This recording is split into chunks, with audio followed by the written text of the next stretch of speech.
In reality, that was the beginning of my last debauch. I was soon to be catapulted in what I like to call the fourth dimension of existence. I was to know happiness, peace, and usefulness at a way of life that is incredibly more wonderful as time passes.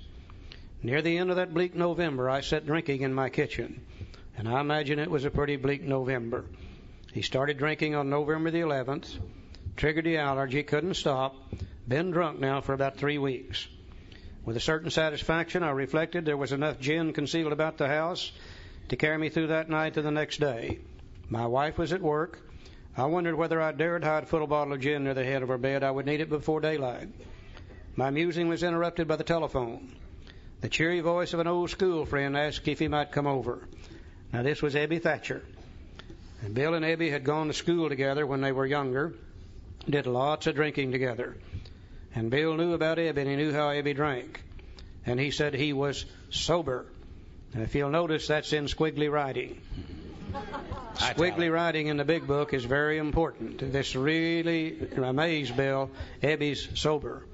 He said, well, it's years since I remember coming to New York in that condition. I was amazed. Rumor had it that he had been committed for alcoholic insanity. The last Bill had heard about Ebby is Ebby was going to be committed to the state insane asylum in the state of Vermont for alcoholic insanity. That's what they used to do with people like us before we had the treatment centers. They'd haul us in front of a judge. The judge would commit us to the state insane asylum for alcoholic insanity for an undetermined period of time. Till you got well. You were stay there until you got well. And that's the last he had heard about Ebby.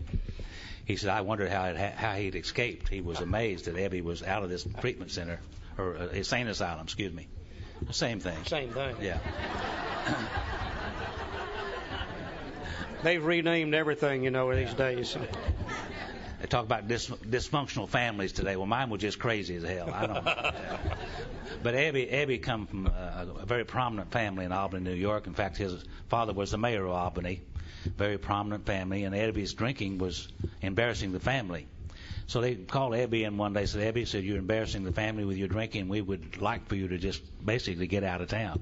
And going over there to Vermont and stay at the old summer place, and we'll be over there this summer. And while you're there, you might as well sober up. And if you get sober, you might as well make yourself useful and paint up and fix up the old summer place because we'll be using it. So Ebby got out of town and went over to Vermont. He began to fix up the old summer place, painting and fixing up. And one day he finished painting this wall, and he looked at it and he was admiring that. And he noticed that some pigeons were doing some things on the side of his wall that he didn't like. So he went in the house and got his shotgun out and began to shoot at the pigeons, blowing holes in the side of the wall. Well, the neighbors, they don't like that at all. So they called the police and they had him arrested, and they took him before the judge, and they were going to commit him for alcoholic insanity. But Ebby got real lucky. Two fellows interceded on his behalf. One guy's name was Roland Hazard. The other was Seaver Graves. And they asked the judge if they might release Ebby to their care because they were going to the Oxford group, and they felt if they took Ebby to the Oxford group meetings and if he would apply the tenets of the Oxford group to his life, maybe he too could stay sober as they had.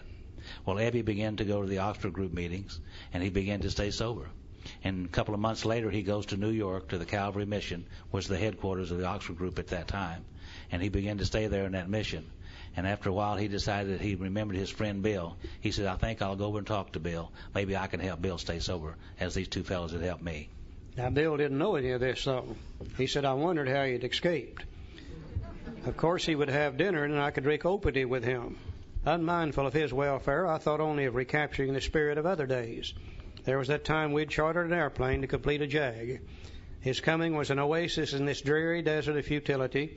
The very thing an oasis, drinkers are like that. The door opened and he stood there fresh-skinned and glowing. There was something about his eyes. He was inexplicably different. What had happened? I pushed a drink across the table and he refused it. Disappointed but curious, I wondered what got into the fellow. He wasn't himself. Come, what's all this about? I queried. And he looked straight at me, simply but smilingly. He said, I've got religion.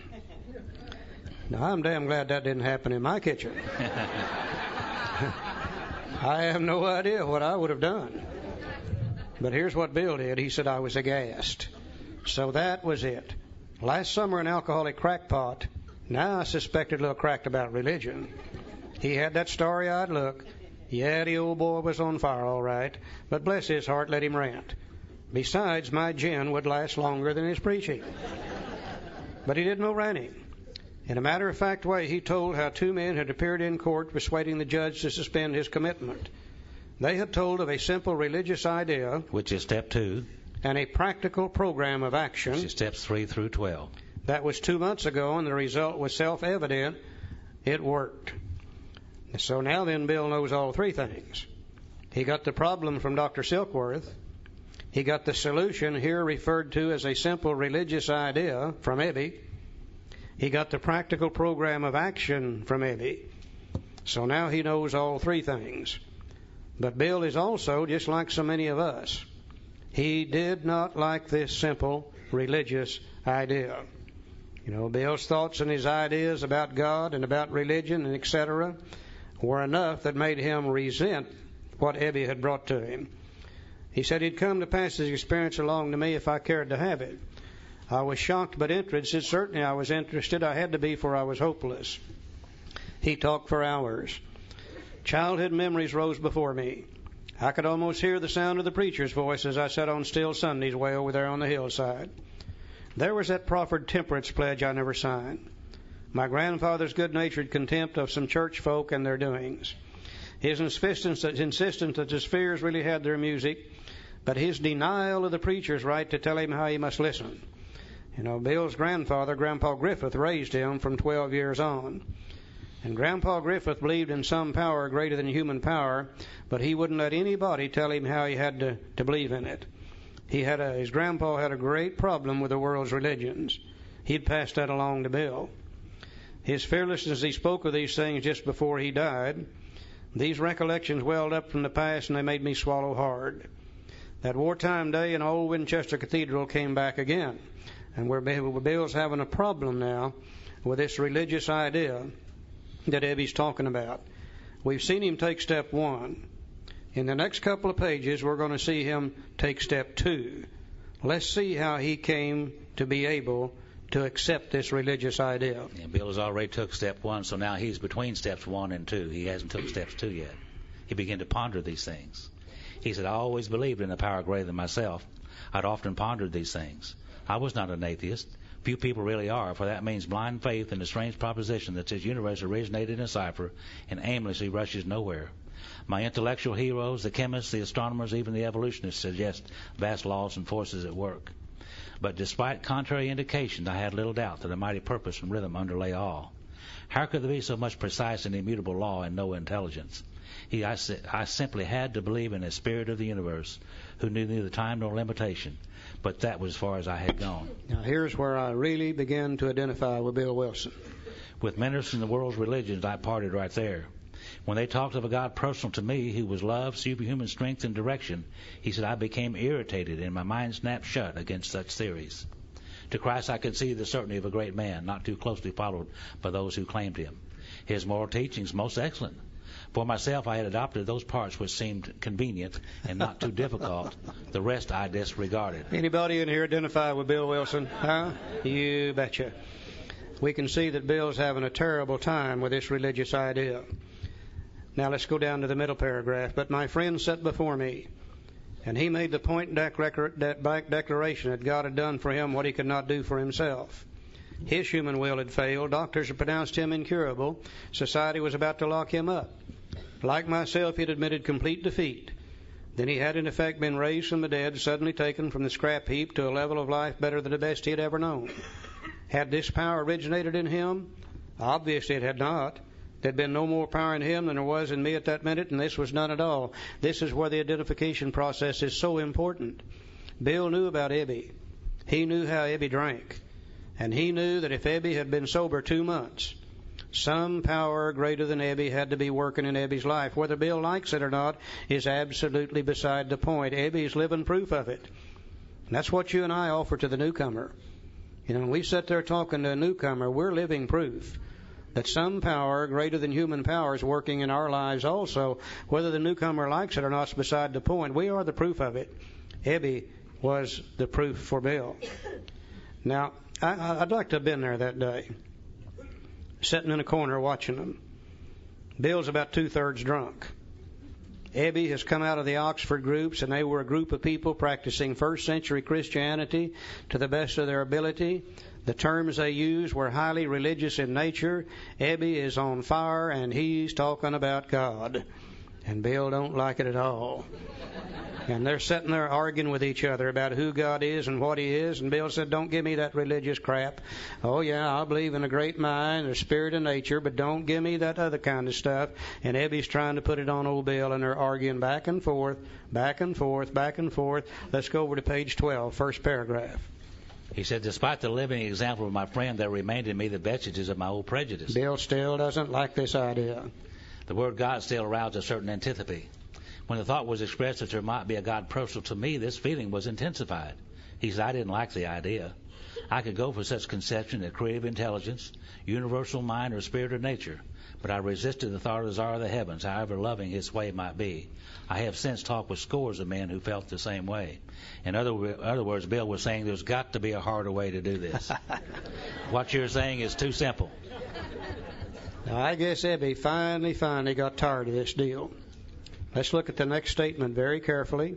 If you'll notice, it's in squiggly writing. My friend suggested what then seemed a novel idea. He said, well, why don't you choose your own conception of God? In other words, he said, Bill, what are we arguing about?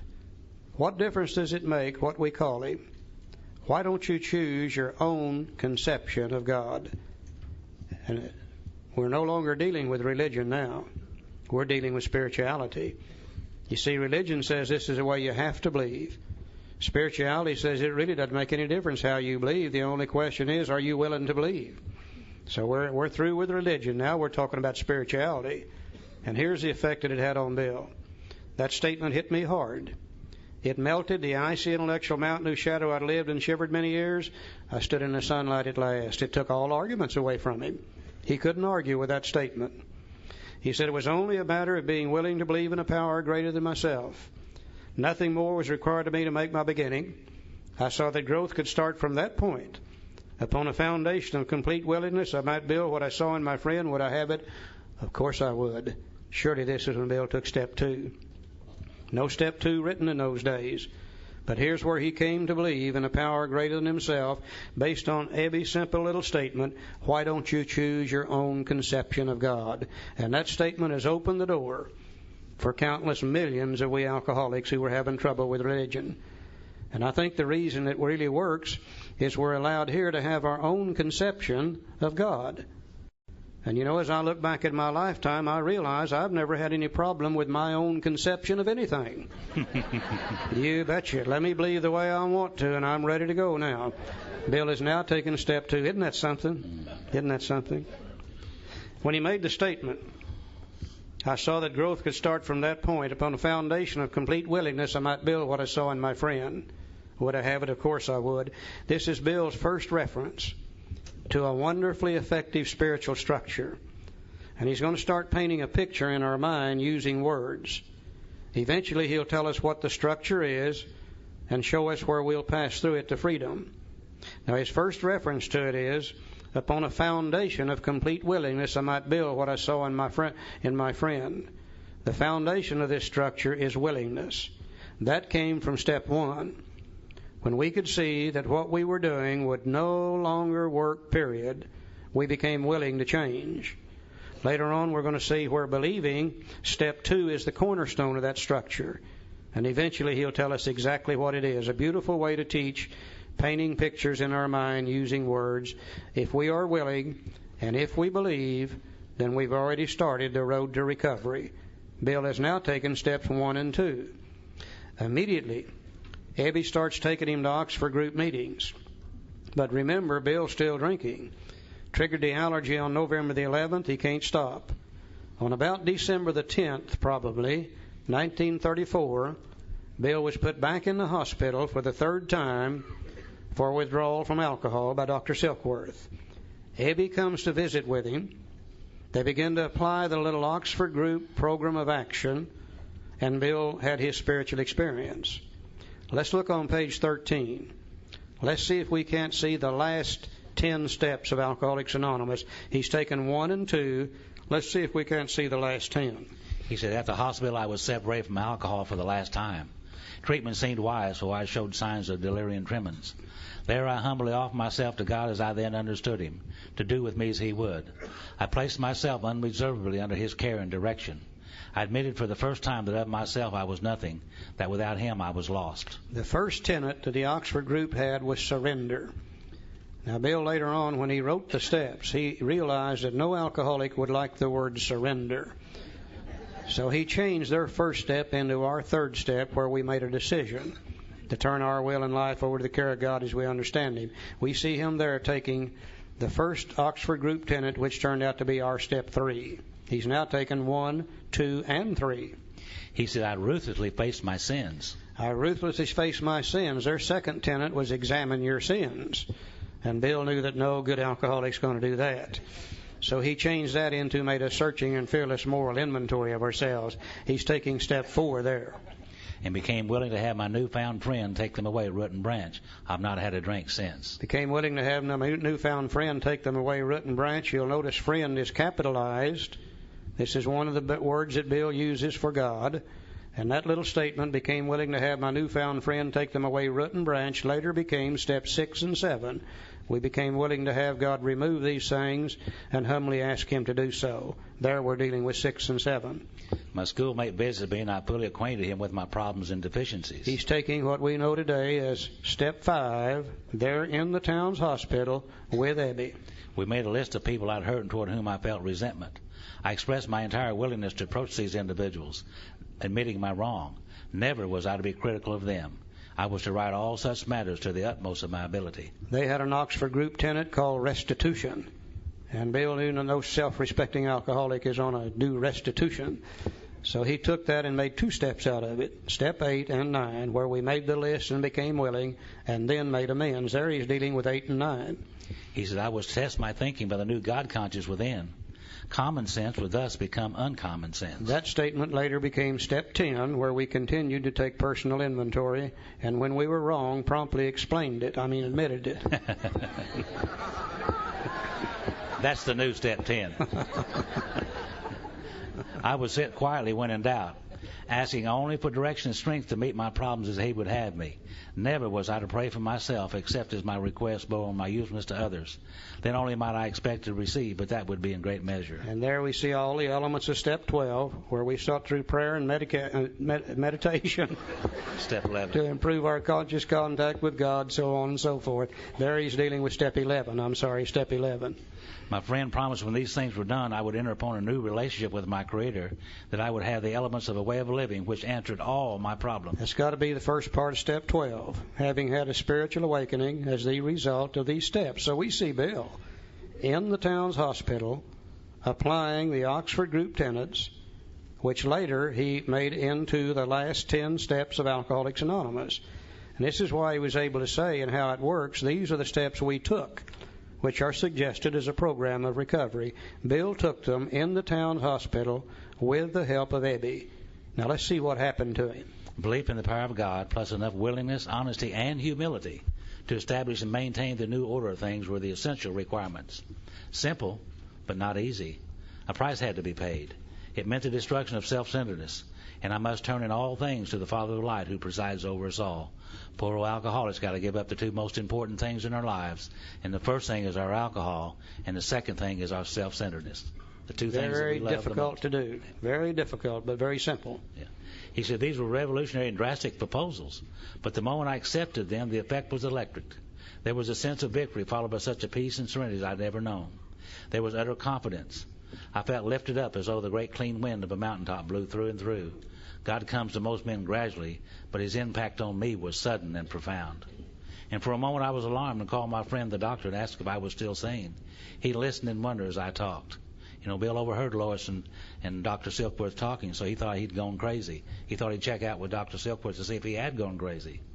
Finally, after he told me his experience, he shook his head saying, well, something's happened to you I don't understand, but you better hang on to it. Anything is better than the way that you were. The good doctor now sees many men who had such experiences. He knows that they are real. Now, we don't know what happened to Bill that day. We were not there to see that. but we know this was probably about December the 14th of 1934. We do know that Bill didn't die until January of 1971. We do know that it was never necessary for him to take another drink from this day until the day that he died. Something profound took place in his life that day. Bill always said, I had a vital spiritual experience as the result of these steps, during which old ideas were cast aside and replaced with a new set of ideas, and I was able to live the rest of my life without drinking. Now here's a guy that went in the hospital, selfish and self-centered to the extreme, always doing what he wanted to do whenever he wanted to do it. That was his attitude when he went in there. Let's look at his attitude now that he's had the spiritual experience. He said, while I lay in the hospital, the thought came that there were thousands of hopeless alcoholics who might be glad to have what had been so freely given me. Perhaps I could help some of them. They, in turn, might work with others. Bill had that gigantic spiritual experience, and then he immediately begins to think how he can give it to other people. Something profound happened with Bill. He said, my friend, and this time you'll notice it's a small f, he's referring to Ebby now.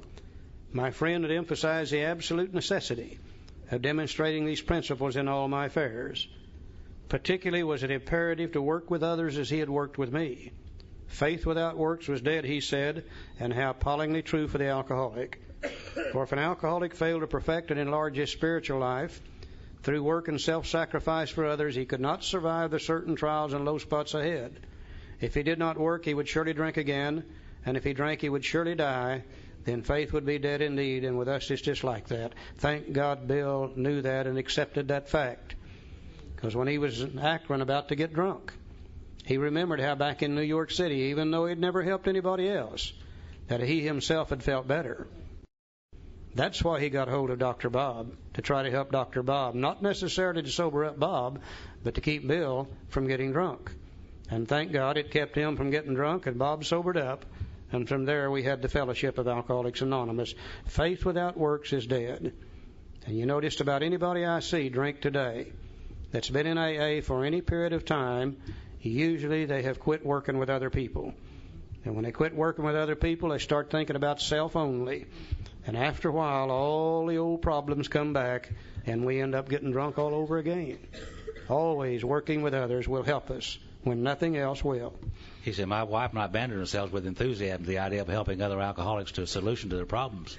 It was fortunate for my old business associates remained skeptical for a year and a half, during which I found little work. I was not too well at the time, and I was plagued by waves of self-pity and resentment. This sometimes nearly drove me back to drink.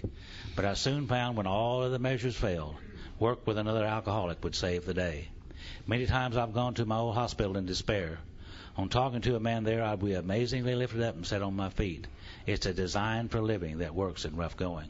We've took a design for living that works in rough going and turned it into a non-drinking society, I'm afraid. This is a design for living. And the work is really, really hard, but the pay is really, really good, too. We managed to stay sober. Isn't that something? Now, if we're a brand new alcoholic out here in California, no fellowship around us, first contact we've ever had is this book called Alcoholics Anonymous. We've read the doctor's opinion. We've been able to see what our problem is. We've read Bill's story. We've been able to identify with another alcoholic. We've seen him go from fun drinking to drinking because of absolute necessity, going finally to the sickest of all, complete oblivion. Then we've seen him recover from that condition. Now surely, we could say to ourselves, we're enough like this guy, that if he can recover, just maybe we could too. The beginning of belief, the beginning of hope. By now we could probably hardly wait to see what really did take place in Bill's life and how he recovered. And I don't think it's by accident the very next chapter is titled, There is a Solution. There is a solution to the thing that Bill has really described in his own story here, and to what Dr. Silkworth has talked to us about it. Now, if our problem is powerless, which we should be convinced of that by now, then obviously the answer is going to lie within power. We do know that it was never necessary for him to take another drink from this day until the day that he died. Something profound took place in his life that day. Bill always said, I had a vital spiritual experience as the result of these steps, during which old ideas were cast aside and replaced with a new set of ideas, and I was able to live the rest of my life without drinking. Now here's a guy that went in the hospital, selfish and self-centered to the extreme.